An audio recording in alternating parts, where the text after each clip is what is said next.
Okay, so in today's message, Ruth shows us what it looks like to courageously and faithfully follow God. Kaya po ang title ng message natin for today is Ruth's Noble Choice, I Will Go. Ayan po ay makita po natin sa Ruth chapter 1, verses 16 to 17. So, kayo na lang po ang sige po. Onegaishimasu. Ayan. So yan po no, yung ating pag-aaralan sa araw na ito. So basahin po natin sa Ruth chapter 1, 16 to 17. But Ruth replied, "Don't urge me to leave you or to turn back from you. Where you go, I will go, and where you stay, I will stay. Your people will be my people, and your God, my God. Where you die, I will die, and there I will be buried. May the Lord deal with me, be it ever so severely, if even death separates you and me." Amen. So tayo po ay manalangin. Yes, Lord, Heavenly Father, Lord God, pinupuri, pinapasalamatan ka namin, Panginoon. Lord, sa sandaling ito, we ask to humble our hearts and open our hearts and mind, Panginoon, as we listen to your word, O God. Katulad nga po ng napag-aralan namin kaninang umaga na your words transform us, Panginoon, kung kami po ay susunod at i-apply po namin ito sa aming mga buhay, Panginoon. That's why, Lord, give us the willingness, Panginoon, na di lamang po marinig ay yung mga salita, but ito rin po ay ma-apply namin sa aming pamumuhay, Panginoon. Ganon din po sa akin, O God, na siyang magkahayag na yung banal na salita. Lord, guide me, O God, anoint me, Panginoon, may I deliver your words, O God, na pawang nanggagaling lamang sa iyo, Panginoon. Lord, we pray to remove every distractions, Panginoon, yung anuman po yung mga nasa aming isip, nasa aming mga puso. Lord, we set aside po yung mga personal problems namin, Panginoon. At Lord, hayaan mo, Panginoon, sa oras na ito, ikaw lamang po ang aming marinig. Ikaw lang po, Panginoon, ang aming mapapakinggan at ang presensya mo, ang siyang mangusap po sa buhay ng bawat isa. Salamat, Ama, ganoon din po sa mga nanonood sa live. Lord, reach them, Panginoon, touch them, abutin niyo po sila ng iyong Holy Spirit, Panginoon. At kami po ay sabay-sabay na matututo at makikinig na iyong banal na salita. Salamat, Ama, sa iyo po namin pinagkakatiwala ang gawain na ito. In Jesus' name, amen, amen. Amen. So ito pong Ruth chapter 1, 16 to 17, ang full story po ng verse na ito ay matatagpuan po sa buong chapter 1 ng Ruth. Amen. So if you have your Bible or Bible app, pwede nyo pong sundan as I explain the context and the background of these verses. So hindi na po natin masyadong isa-isahin, but I hope masundan nyo po yung ating pag-uusapan na background. So as a background, ayan po, sa Ruth chapter 1, verses 1 to 5, so it happened po during the period of Judges. So pag sinabing the period of Judges, ito po yung panahon kung saan wala pa pong mga kings, wala pang nagkahari ng mga kings. No? So noong panahon na yon, mga hukom or judges yung nangunguna po sa kanila. Kaya sobrang gulo po ng Israel noon. No? Ginagawa po ng mga tao, the people did what was right in their eyes. So ginagawa po nila yung akala nilang tama, no, ayon po sa kanilang judgment, ayon po sa kanilang mga mata. And there was a famine in Bethlehem. So that time, nagkaroon po ng matinding kahirapan or matinding kagutuman sa lugar ng Bethlehem. Kaya meron pong isang pamilya na galing po silang Bethlehem. No, so nakalimutan ko ilagay yung map, pero ayun po, yung isang pamilya na ito, nagpunta po sila from Bethlehem to Moab. And then, itong family na ito, the man named Elimelech and his wife, si Naomi. At meron po silang dalawang anak na si Malon and Kilion. So mamaya, maririnig po natin ulit yung kanilang mga pangalan. So sila po ay nagpunta sa lugar ng Moab, dahil doon nga po may resources, may mga pagkain. At doon na po sila nanirahan. And death of Naomi's husband and sons. So nung kalaunan, namatay si Elimelech. At naging widow na po si Naomi. At naiwan po sa kanya yung dalawa niyang anak na si Malon and Kilion. At yung dalawa niya pong anak, nakapang-asawa po ng Moabite, which is Moabite women, which is si Orpah and Ruth. So dito na po pumasok sa picture si Ruth. No? So, at ang Moabites po, sila po ay hindi po sila Hudyo or tinatawag po silang mga Hentil. Amen? So, nakalagay dyan, no, Moabite women. So, dito na po pumasok sa picture si Orpah and si Ruth. And Moabites are descendants of Lot's daughters. So, saan po galing ang mga Moabita? So, mahalaga po na malaman po natin ito dahil mamaya, no, meron po tayong pagtatalakayan about po dito. So, Moabites are descendants of Lot's daughters. So, itong si Lot is pamangkin po ni Abraham. Ayan. So, to give you a background kung saan po galing ang mga Moabites, sila po ay nabuo or nanggaling sa city ng Sodom and Gomorrah. So, alam naman po natin kung anong city, anong klaseng city yung Sodom and Gomorrah, no? Kung saan nagkaroon po ng extreme wickedness, no, yung mga kahalayan, no, lahat, kumbaga lahat na ng kasalanan, yung matitinding kasalanan is nandun na po. Kaya nga po sinira or dinestroy ng Panginoon yung city na ito dahil talagang labis-labis na, no, yung kanilang kasamaan. So yung dalawang babaeng anak po ni Lot is nilasing po nila at sinipingan nila yung kanilang sariling ama. So dito pa lang, parang matinding, hindi na maganda. At yun po ay nagbunga. No? So bunga na iyon, nagkaroon po ng dalawang nations, which is yung Moab at yung Ammon. Kaya dito po galing si Orpah and si Ruth sa lahing Moab or Moabita. Kaya po hindi po maganda yung kanilang image. Kasi galing nga po sila sa descendants ng Sodom and Gomorrah. At kalaunan po ulit, no, fast forward, namatay po yung dalawang anak ni Ruth, na ni Naomi, na si Mahlon and Kilion. So naiwan po si Naomi, Orpah, and Ruth. So naging widow na po sila lahat. No, so as we fast forward sa Ruth chapter 1, verse 6 to 13, so Naomi chooses to return home. So dahil nung panahon na yon, nabalitaan niya na meron ng pagkain muli doon sa Bethlehem. No? Kumbaga tapos na yung atagutom, tapos na yung famine doon sa Bethlehem. Kaya nagpa-plan na siyang bumalik sa kanyang hometown, no, na sa Bethlehem at kanyang isama yung kanyang dalawang daughter-in-laws. Ngunit po, no, tila nagbago po yung isip ni Naomi as they go back, no, na isama si Orpah and si Ruth. Kaya pinabalik niya po sila sa Moab. So ano pong sabi ni Naomi sa verses 8 to 9? Sabi po niya dito, "Go back each of you to your mother's home. May the Lord show your kindness, and you have shown kindness to your dead husbands and to me. May the Lord grant that each of you will find rest in the home of another husband." Then she kissed them with goodbye, and they wept aloud. So nagkaroon po sila ng ng parang goodbye scene, no?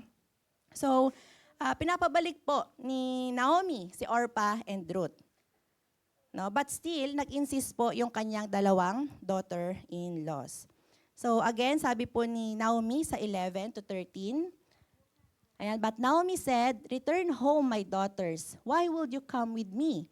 Am I going to have any more sons who could become your husbands? Return home, my daughters. I am too old to have another husband. Even if I thought there was still hope for me, even if I had a husband tonight and then gave birth to sons, would you wait until they grew up? Would you remain unmarried for them?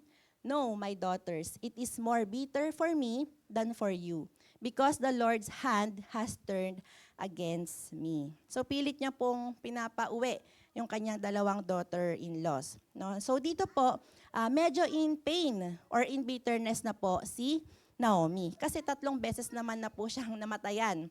Di ba? Halos sunod-sunod. Unang kanyang asawa at yung kanyang dalawang anak. No? So para sa kanya, matanda na siya. Ano pa yung aasahan ng dalawang daughter-in-laws niya sa kanya. So again, to give you the context, no? Pero nung panahon po kasi nila, meron po kasing law, ang mga Israelites na tinatawag na levirate marriage. No? So, ibig sabihin, kapag namatay po yung asawang lalaki, it means need po nilang asawahin ng babae yung kapatid ng asawang lalaki. Nag-guess niyo po ba? So, ganito na lang para, kumbaga, kami po ni Pastor Gino. Ayan, so let's say, siya po ay, yun, nawala na. So, kailangan ko pong asawahin yung kanyang kapatid. No? So, pero yun po ay, example po, no? Ayan. So, ganun po yung kanilang rule noong mga panahon na yun. Pero meron pong kondisyon kung hindi po sila nagkaanak. Kasi po, kailangan po nilang yung kanilang ari-arian at ma-continue yung kanyang lahi. Kasi kung wala silang anak, tapos hindi na nakapag-asawa, wala nang magko-continue ng kanyang lahi. Di ba po, kumbaga, yung apelyedo, di ba, wala nang magko-continue ng Mahinay, ng Garcilan, di ba? So, kailangan po ng may ma-produce. Yun, parang ganun po yung kanilang Pero yun nga po, sa kasamaang palad, pareho na pong namatay yung dalawang anak ni Naomi. Kaya wala na rin pong, kumbaga, wala na siya ma-offer kila Orpah and Ruth. Ayun. So kaya pilit niyang pinapabalik sa Moab. No?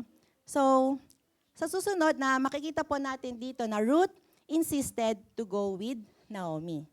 So sabi po sa verse 14, ayan, then Orpah kissed her mother-in-law goodbye. So nagpaalam na po si Orpah. No? But Ruth clung to her. Look, said Naomi, your sister-in-law is going back to her people and her gods. Go back with her. No? So, yun. Si Orpah is umuwi na po, but si Ruth insisted to go with Naomi. And dito na po tayo magfo-focus sa next verse, mga kapatid. No? So, yun po, yung binasa natin kanina sa 16 to 17. So, sabi dyan, don't urge me to leave you or to turn back from you. Wherever you go, I will go, and where you stay, I will stay. Your people will be my people, and your God, my God. Where you die, I will die, and there I will be buried. May the Lord deal with me, be it so ever severely, if even death separates you and me. No? So ito pong verse, dito po tayo magfo-focus. So this is Ruth's noble choice, no? Na siya ay sasama kay Naomi. So pag sinabi pong noble choice, it means it is a very good or excellent choice. No? Maganda po yung kanyang ginawang pagpili or na kanyang desisyon. So sa ating buhay po, mga kapatid, no, we need to make the right choices. Amen? Amen. And maybe once in our life, nagkamali na po tayo sa ating choices or sa ating mga pagpili. Amen? So, maaring nagkamali na po tayo, no, sa pagpili ng ating damit. Amen? Na, sana hindi na lang ito yung sinuot ko kasi hindi pala bagay sa akin. No? Or sa pagbili ng damit, sana hindi ko na lang ito binili kasi hindi pala kasya sa akin. So, kumbaga, mga simpleng bagay lang po ito, pero kapag tayo ay nagkaroon ng wrong choice, hindi po tayo nasasatisfied. Amen? So, ganun din po sa ating buhay na meron din namang nagkamali po tayo sa pinili nating kaibigan. Kaya nangyari, nagkaroon po tayo ng trust issues, di ba? At nagkamali na po tayo ng taong pinili na mahalin. Di ba? Kaya feeling natin, nasayang yung panahon natin, nasayang yung oras natin, nasayang yung pera natin, di ba? O nagkamali tayo sa pagpili ng mga bagay-bagay that it leads us to frustration. No? Kaya later on, yun yung ating pinagsisisihan. Sabi nga, wala pong nagsisisi sa una. Lahat sa huli. At nangyayari yon dahil nagkakaroon tayo ng wrong choice. Amen. So sabi po sa isang quote, ayan, everything in your life is a reflection of a choice you made. If you want a different result, make a different choice. So kung titignan niyo po, mga kapatid, sa inyong mga buhay, masasabi niyo ba na I made the right choice? Or meron po sa loob niyo na, nagsisisi ako sa part na to. No? Kaya nga sabi diyan, if you want a different result, make a different choice. So sa may mga asawa or partner, no, masasabi ba natin na I made the right choice, pinili ko itong babae na to, or pinili ko itong lalaki na to? Or, haha daw. Haha daw, no? No, so, masasabi ba natin na I made the right choice? Oh, nagtitingin na na. No, so, kasi pag nag-asawa na, there is no turning back or going back, di ba po? So, I hope, no, sa mga kasal na, we made the right choice. Amen? Yon, so isang example lamang po ano. So, i-ano po natin sa ating mga sarili na, did I made the right choice? No, so kayo naman po yung nakakaalam niyan kung meron kayong parang somewhere in your heart na, parang ano ata. So maybe reflect natin kung ano yung ginawa nating choices nung mga nakaraan. No? So ayun nga, pero kung hindi, well maybe we need to make a different choice. So sabi nga po sa isa pang quote, sabi dito, the choices you make today will affect your life tomorrow, so be sure to choose wisely. Ayan. So hindi lamang po ito sa pag-aasawa, pero lahat po sa aspeto ng ating buhay. Amen. Either sa kaibigan, sa financial, sabi nga spend wisely, di ba po? So we need to choose wisely po sa lahat ng aspeto ng ating buhay.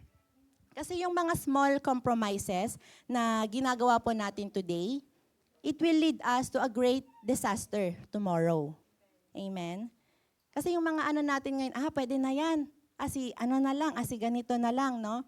Later on, yung mga choices and decisions natin, tayo lang din po ang mag-suffer. So yun po yung magiging consequences no, ng mga wrong choices po natin.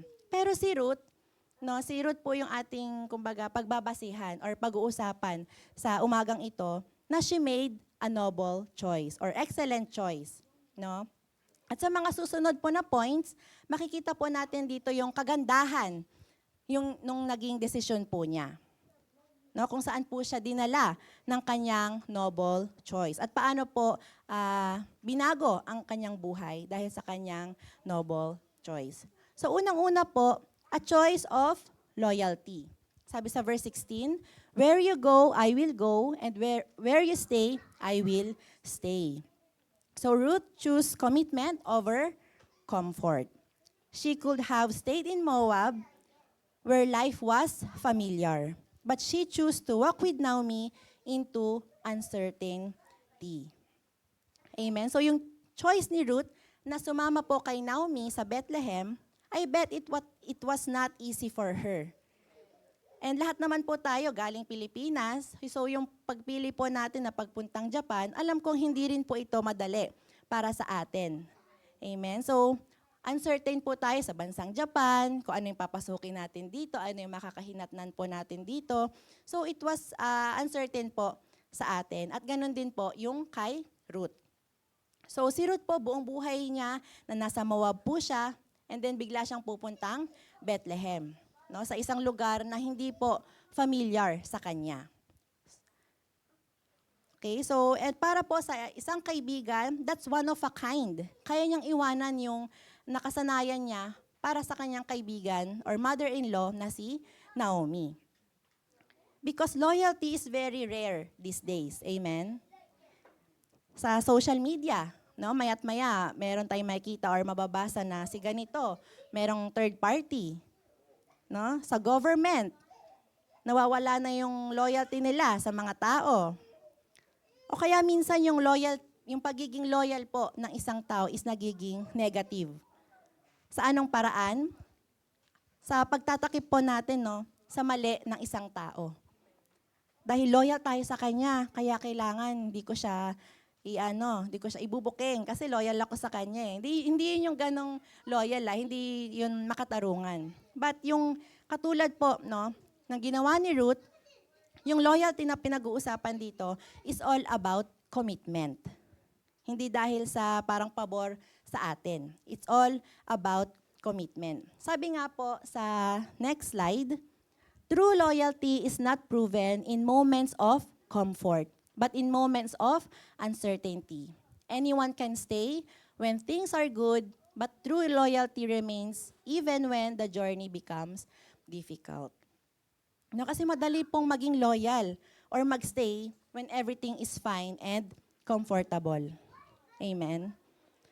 Pero kapag nandyan na po yung mga pagsubok, yung mga uncertainty, dumadami na yung tukso, it is very easy to walk away.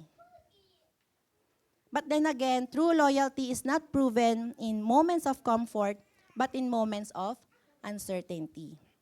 So minsan ganito rin po tayo sa Panginoon, mga kapatid.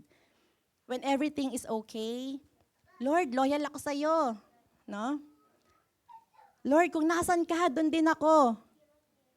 Pag on fire tayo, no, Lord, habang buhay, maglilingkod ako sa iyo.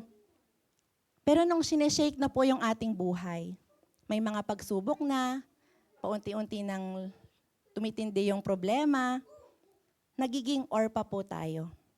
We kissed the Lord goodbye. Parang inikilabutan ako. Pero ayun, no, nagiging orpa po tayo. No? Kinikiss pa natin si Lord goodbye. But Ruth set an excellent example of a choice of loyalty. So, pwede rin po ba nating sabihin, no, sa next slide, can we also say to the Lord, Lord, wherever you go, I will go. Amen? So, kaya po ba natin yon sabihin sa Panginoon? And secondly, there is a choice of faith. Sabi niya po sa verse 16, your people will be my people, and your God, my God. So Ruth was not only changing locations, she was surrendering her life to the God of Israel. So hindi lang po yung basta-bastang paglipat ng lugar, no, yung parang from one house to another, but she was also surrendering her life to the God of Israel. So yung mga Moabites po kasi, si Ruth is a Moabite, amen? So yung mga Moabites po is sumasamba sa mga Diyos-Diyosan. So they don't know the real God. So lahat naman po tayo, no, ay galing sa ibang sekta. No, lahat po tayo nang galing doon.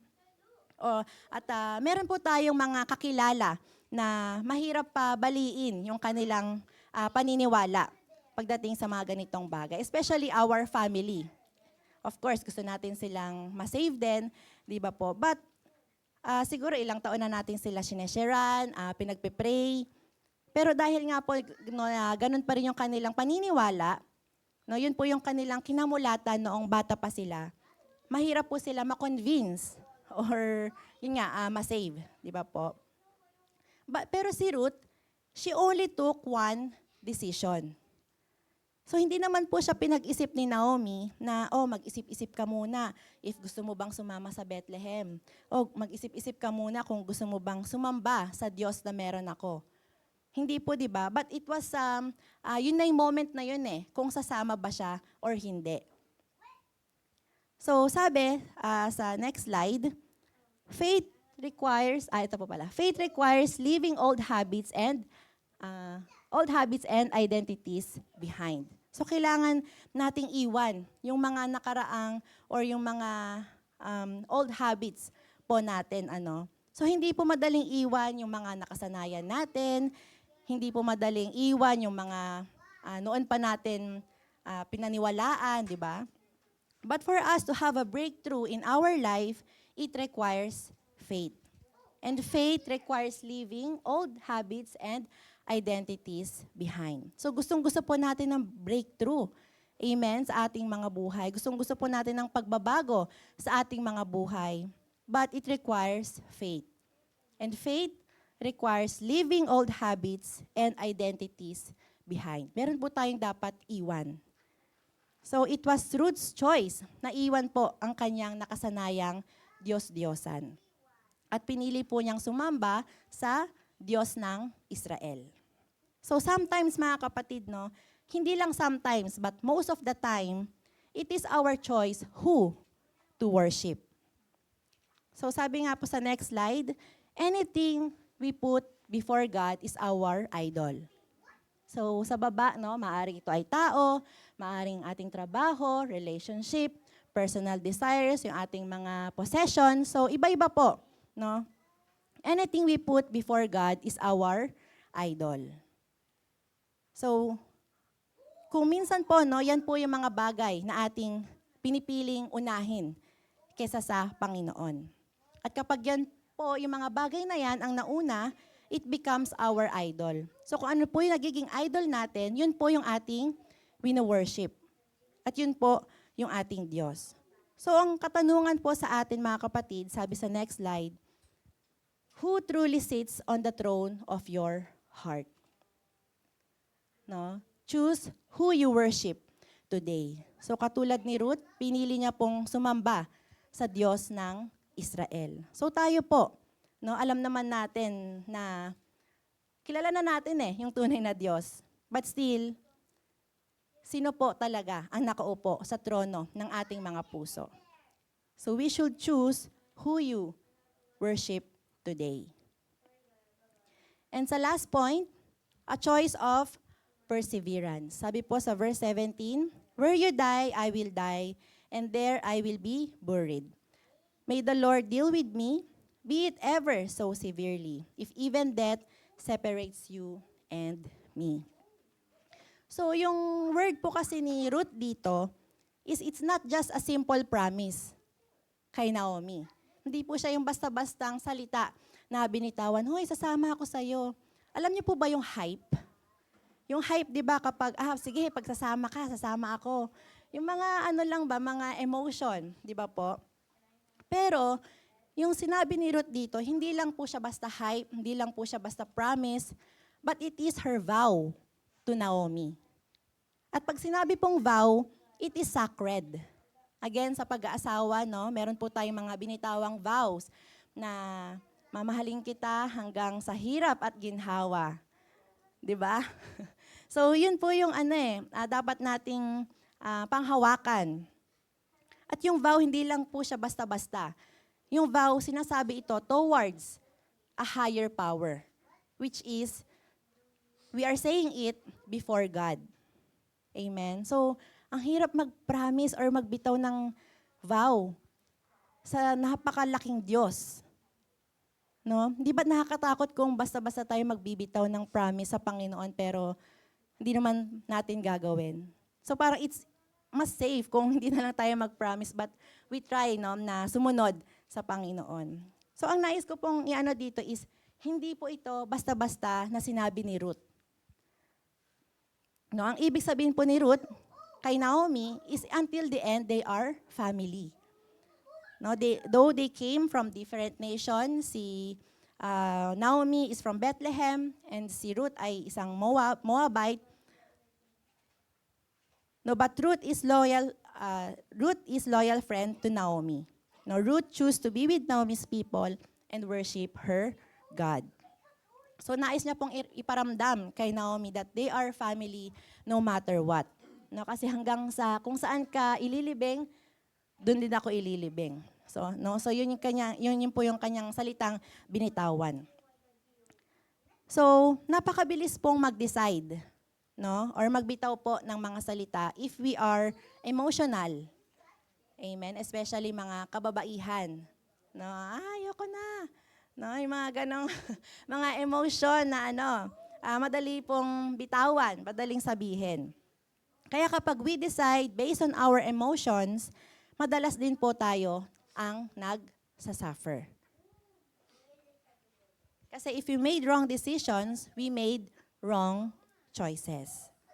No? But sabi nga po sa sunod, Ruth's commitment was not temporary or emotional. She chose a long life journey of faithfulness. Again, hindi po ito yung emotional, no? But mas pinili niya yung faith, no? She chose a lifelong journey of faithfulness. Hindi yung parang temporary or emotional lang or basta-basta lang. But mas inisip niya rin po yung in the long run, no? So, yung susunod ko pong ibabahagi, it might be one of the things that will truly amaze us. So, next slide. Ayan, Ruth is a widow, a foreigner, and an ordinary woman in the eyes of many. Yet, Ruth is in the direct ancestry of King David and ultimately of Jesus Christ, linking God's promises to their fulfillment. So kung makikita nyo po yung family tree, hindi pa po yung kabuuan, pero para makita po natin si Ruth, So kalaunan, mapapang-asawa niya po si Boaz. So they gave birth to a son, si Obed, at yung anak po nun si Jesse, at yun yung po yung naging father ni King David. And after King David, there are 28 generations. So mababasa po natin yan sa Matthew chapter 1, kung hindi po ako nagkakamali. Matthew 1:1, no? Marami pong yung mga anak ni ganito, ganyan. Doon po natin mababasa. So after David, meron pa pong 28 generations, and then si Jesus, Messiah, came. Amen. So Ruth became the great-grandmother of King David, and eventually part of the family line through which Jesus Christ came. So imagine that, mga kapatid, no? Ruth was from Moab, descendants of Lot's daughters, from Sodom and Gomorrah, na hindi po maganda yung kanyang image. Na yung nation na yon is namuhay sa kahalayan, no? But still, God used Ruth, no? And from her line, from her family, doon po nanggaling ang Messiah. So, tignan po natin, mga kapatid, yung choices po natin. Hindi natin alam yung choices natin ngayon, it will lead to a great generation. So, yung compromises natin today, sayang po. So, we should make the right choice. Not emotionally, not out of emotions, but of course, with the leading of the Holy Spirit. So, imagine, no, ginamit po si Ruth. And from their line, though marami pang generation na dumaan, there come the Messiah. And dahil din po yun sa isa sa naging choice ni Ruth. What if hindi po siya sumama kay Naomi? Of course, may gagamiting iba ang Panginoon. But Ruth, from Moab, a Gentile, from her line, doon po dumating ang Messiah. Amen. So, next slide, sa ating pagtatapos, no? Ruth's noble choice eventually led her into the lineage of Jesus Christ and made a lasting impact for generations to come. So, yung ating I will go ngayon, maaring from our family line, from our generation, is magkakaroon ng, hindi Messiah, no? But alam niyo, yung talagang gagamitin ng Diyos sa kanyang kingdom. And what seemed like a simple decision of loyalty and faithfulness became part of God's greater redemptive plan. Again, doon sa simple decision niya, yung kanyang loyalty, yung kanyang faithfulness, it became a part of God's greater redemptive plan. So as our conclusion, so today, let us choose. No? Pag sinabing let us choose, dalawa lang naman yan eh. Either susunod tayo sa Panginoon or hindi. Either mag-yes tayo sa Panginoon or hindi. Today, let us choose. Who are we going to worship today? Yun po ba yung ating mga self-desires? Yan po ba yung ating yung mga nais pa natin gawin sa buhay? No? Or yung ating Panginoon. So will we choose comfort and our own way? Or will we choose God, obedience, and the lifelong journey of faithfulness? And next slide, last slide, because our choices do not only affect us. I hope mag-resonate po sa inyo ito, mga kapatid. Even online, kung may nanonood man, our choice do not only affect us. Our choices can either break generations or build generations and leave a lasting impact for years to come. So just like Ruth, one faithful and noble choice can become part of God's greater purpose. Amen. So tayo po ay manalangin. Yes, Lord, Heavenly Father, Lord God, maraming salamat, Panginoon, sa salita na iyong binaba sa amin sa umagang ito. Salamat, O Diyos, sa buhay ni Ruth na naging example example po para sa aming Panginoon. To have the noble choice. Lord, it's either yes, it's either no. Kasi Lord, sabi mo nga sa iyong mga salita, you hate lukewarms. Kaya Lord, it's either we say yes or we say no. But Lord, sa umagang ito, hawakan niyo po ang aming mga puso, Panginoon. Lord, give us a desire na mag-yes sa iyo, Panginoon. Na patuloy na sumunod sa iyo, O God. Lord, kung nasan ka, I will go.